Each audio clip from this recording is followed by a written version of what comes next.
La pintura y la cerámica griegas. Una cultura tan sensible a todas las manifestaciones artísticas no podía prescindir de la pintura, pero ésta se ha perdido, y tan solo nos quedan algunos nombres de pintores como Zeuxis, Parrasio o Apeles. Sus obras eran tan naturalistas que hay anécdotas que cuentan que los pájaros acudían a picotear las frutas que pintaban. Algunos de estos pintores exponían sus obras en grandes paneles en el ágora, e incluso los propíleos de la Acrópolis sirvieron a veces de sala de exposiciones. También nos quedan algunos ejemplos de retrato naturalista helenístico en los retratos de El Fayún, donde queda patente la maestría de los pintores griegos, en este caso a caballo entre la Grecia helenística y la romana.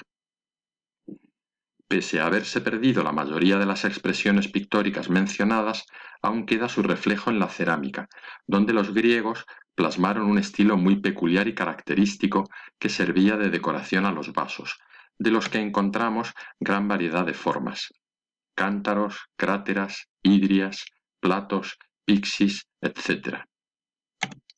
Los motivos decorativos son muy diversos: leyendas heroicas, temas históricos, juegos atléticos, escenas de la vida cotidiana, etc. Todo un escaparate de la vida y la cultura griega. La cerámica constituyó uno de los más bellos productos artísticos y fue un objeto de exportación y de lujo de primer orden, de manera que encontramos cerámica griega por todo el Mediterráneo desde épocas muy antiguas. Muchas de estas cerámicas se usaron como urnas cinerarias por los etruscos, en la península itálica, gracias a lo cual han llegado hasta nuestros días. Como en arquitectura y escultura, también en la cerámica se produce una clara evolución. El periodo geométrico entre los siglos X y VIII antes de nuestra era.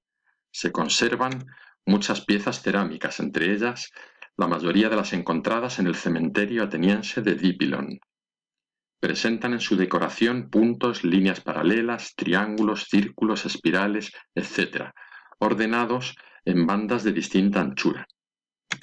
En el centro de la vasija puede aparecer alguna escena con idéntico esquematismo y estilización, generalmente funerarias. Se trata de vasos de gran tamaño, destinados a albergar las cenizas del difunto y las ofrendas. Época arcaica, de los siglos VII y VI antes de nuestra era. Tras la llamada cerámica orientalizante, que se hacía en Corinto y cuyos motivos eran rosetas, grifos, leones, etc., aparece en Atenas la cerámica llamada de figuras negras. En ella, sobre el tono anaranjado del barro se perfilaban las figuras, que a continuación se pintaban con un tono oscuro y se añadían detalles incisos, antes de una segunda cocción. Lo narrativo tiene más importancia que lo decorativo, adquiriendo cada vez más protagonismo la figura humana.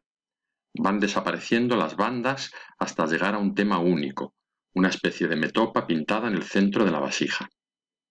Ejemplos de esta cerámica son el vaso François, del 570 antes de nuestra era, en cuyo contorno se disponen más de 270 figuras e inscripciones reproduciendo los diversos temas como las bodas de Tetis y Peleo o la lucha entre centauros y lapitas, firmada por el alfarero Ergótimos y el pintor Clitias. O el ánfora del Vaticano, con las escenas de Áyax y Aquiles y el regreso de los Dioscuros, ejecutado por Exequias, alfarero y pintor de dotes excepcionales. Época clásica, desde finales del siglo VI antes de nuestra era. Se invierte la policromía, apareciendo las figuras rojas sobre fondo negro. El estilo se supone que fue inventado por un solo pintor cerámico del Ática, la región de Atenas, al que se le ha venido a llamar pintor de Andóquides, ya que solo se conoce que trabajó para dicho ceramista. Algunas de las piezas cerámicas fronterizas usaban ambas técnicas, figuras rojas por una cara y negras por la otra, por lo que son llamadas de estilo bilingüe. Los detalles interiores ahora se pintan con trazos de color oscuro, y las escenas irán ganando naturalidad, expresividad y movimiento, con un paulatino dominio de la perspectiva. Destacan los pintores Epíctetos, Eufronios y Eutímides. A lo largo del siglo V antes de nuestra era se irán añadiendo otros colores hasta llegar a una cerámica policromada, que continuará a lo largo del siglo IV antes de nuestra era y el helenismo.